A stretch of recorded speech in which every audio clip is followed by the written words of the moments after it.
राधा राधा स्वामी दयाल की दया, राधा स्वामी सहाय दास।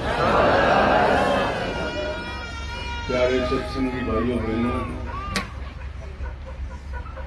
जैसा कि आप जानते हो, पिछला 1.5 साल कोरोना बीमारी के दौर से गुजरा। अभी तक वो महामारी खत्म नहीं हुई है। कितनी बार लॉकडाउन हुए, घरों में बंद रहना पड़ा, सारी दुनिया के सारे कारोबार,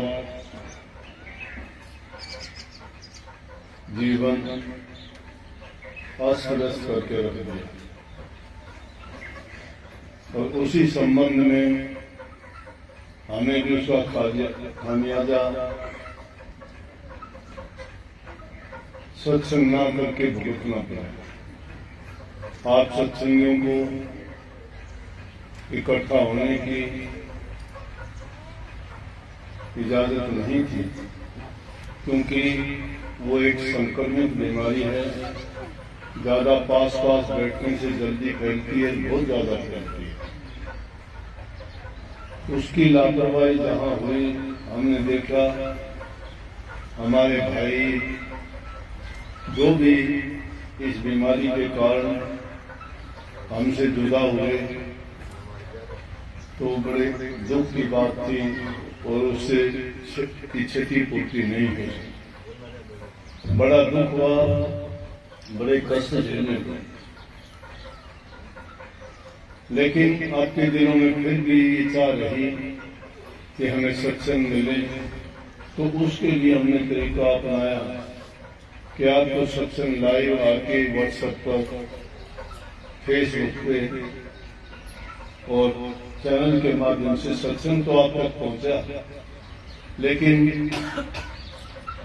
जो दर्शन का लाभ था वो आपको पास बैठ के बात करके नहीं मिल पाया। तो जो आनंद इस प्रकार से मिलना, दर्शन करना, मन की बात करना, उसमें जो आनंद मिलता है वो उस सत्संग से आपको शायद नहीं मिलता। आपका बहुत प्यार है और प्रेम, प्यार भक्ति का सच्चा रूप है। क्योंकि प्यार में आदमी कोई परेशानी, कोई तकलीफ, कोई दुख नहीं मानता। चाहे कितने भी परेशानी क्यों न हो, फिर भी जिसके साथ उसका प्यार का संबंध जुड़ता है, वो उसके लिए हर कुर्बानी, हर परेशानी को झेलने के लिए तैयार है। और सत्संगियों के लिए तो समय समय पर, जैसा मैंने आपको आदेश दिया, जो सरकार की तरफ से या हेल्थ एडवाइजरी जो मिलती रही, आप तक जो संदेश पहुंचाया आपने, जिन्होंने उसको माना उनको कांटा तक नहीं चाहिए। सत्संग इंसान को यही सिखाता है कि हमें एक दूसरे से प्यार करना चाहिए। हम सब उस मालिक की संतान हैं। दूसरा, बूढ़े बुजुर्ग जरूरतमंद की सेवा करनी चाहिए। सेवा भी तन मन और धन से करनी चाहिए। कोई भक्ति का नाम अलापने से भक्ति नहीं हो जाती। कहने को तो कितनी योजनाएं चलती हैं, कोई गौ माता को की रक्षा सुरक्षा के लिए कितनी संस्था बनी है, लेकिन गौ माता की सेवा हो रही है क्या? कितनी गौशालाएं हैं, फिर भी सड़कों पर गौ माता की जो हालत देखते हैं, क्या उनकी सेवा हो रही है?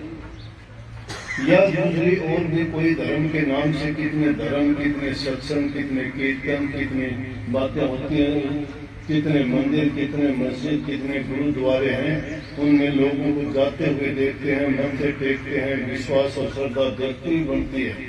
कदम रखने को जगह नहीं मिलती, लेकिन क्या दिलों में उनके वो भक्ति वाला प्यार है?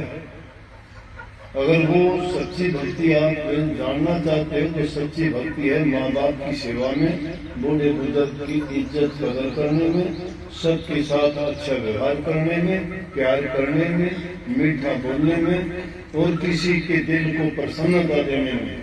वो प्रसन्नता किसी को सेवा करके, तन की सेवा से, किसी को धन की सेवा से और किसी को जबान से मीठा देना। हमारे शास्त्र भी कहते हैं जीव के कल्याण के 3 रास्ते हैं और इन 3 इंसान के शरीर की शुद्धता और पवित्रता और जन्म लेने का भी तभी मजा है जब वो इनसे 3 काम करे। तन पवित्र सेवा किए, धन पवित्र किए दान, मन पवित्र हरि सेवन से तिब्बी हो कल्याण। इस जीव का कल्याण 3 तरीकों से है। तन से सेवा करो, मन में अच्छे विचार रखो। अच्छे विचार रखने से आदमी का हृदय पवित्र होगा तो जबान में भी मिठास होगा, उसके कर्म में भी सेवा भाव होगा और उसको जहां भी हो जाएगा वो अच्छे गुण और अच्छी बात फैला के लोगों के अंदर प्रेम और शांति का संदेश दे। नाम की कमाई वही कर सकता है जो सेवा करता है, जो प्रेम करता है।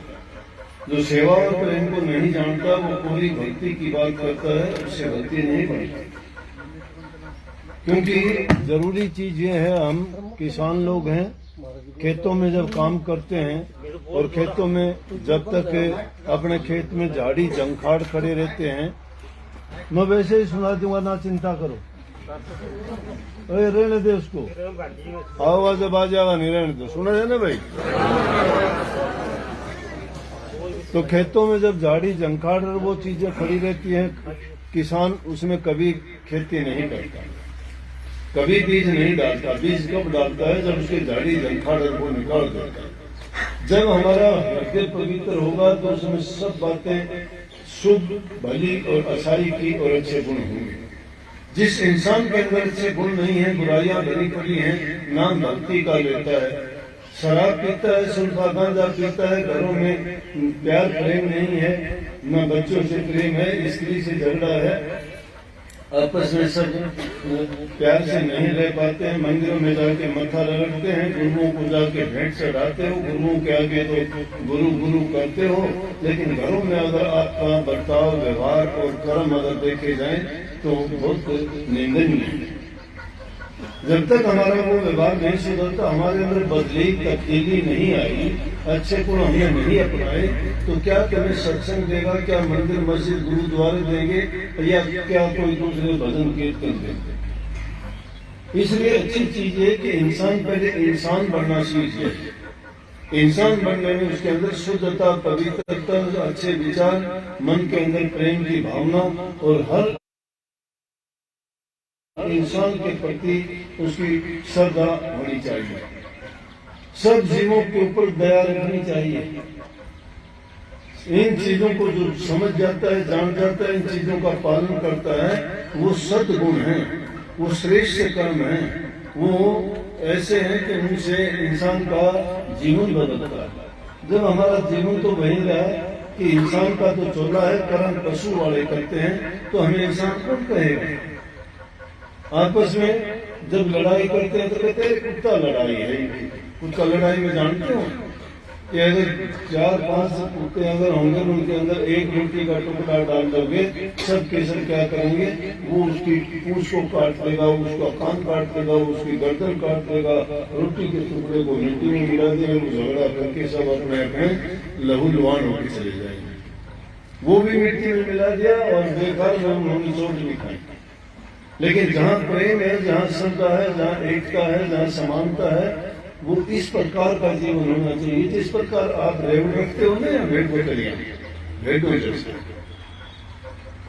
अगर 50 भेड़ होंगे तो इतना सा घास लेकर के बीच में डाल दोगे, एक एक तुनका करके वो सारा बांट के खा लेंगी, लेकिन ना कोई झगड़ा करेगी, ना कोई किसी से टक्कर मारेगी, ना किसी को कोई लहू लुहान करेगी। प्रेम में इतना फर्क है। इंसान स्वार्थ को त्याग दे पर उपकार के रास्ते को अपनाए, दूसरे का हित करो। तुम दूसरे की भलाई करते हो, तुम्हारा परमात्मा भला करेगा। कुदरत का नियम है, तुम एक दाना बोओगे, हजारों दाने आपको मिलेंगे। पाप कर्म बोओगे तो आपको पाप कर्म भोगने पड़ेंगे, अच्छे कर्म करोगे तो आपको सुख मिलेंगे। इसलिए नेक कर्म करने वाले, परोपकार भलाई के काम करने वाले, दान पुण्य करने वाले जीवों को तो स्वर्ग मिलता है। उनको तो सीधे विमान में बैठा के समृद्ध लोक को ले जाते हैं।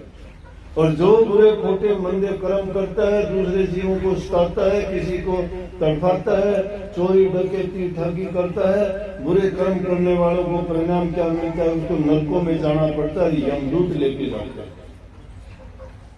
और यमदूत उसके साथ जो उस जीव की हालत करते हैं, अगर ये इंसान उसको देख ले, पहचान ले, तो ये कहेगा कि मैं कभी ऐसा नहीं करूंगा।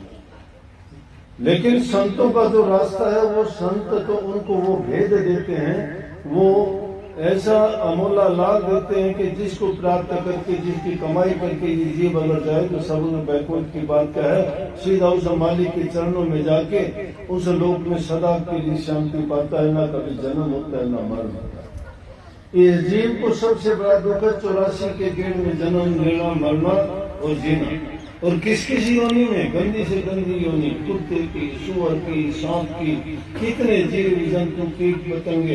अरे घाव हो जाता है किसी का, उसमें भी देखे छोटे छोटे जो कीड़े पड़ते हैं, वो भी जीव हैं, उनमें भी रूह है। लेकिन वो कीड़े क्यों बने? क्योंकि कर्म इतने गंदे और इतने खोटे थे कि गंदगी की कीड़ा उनको बनना हुआ। लेकिन एक इंसान जन्म लेता है, जन्म लेते ही उसको जो है धन दौलत, अच्छे माँ बाप, नौकर चाकर, अच्छे कपड़े, उनकी सेवा देते हो, क्योंकि वो नेक कर्म करके आया था। लेकिन भक्ति करने से इन चीजों की कोई और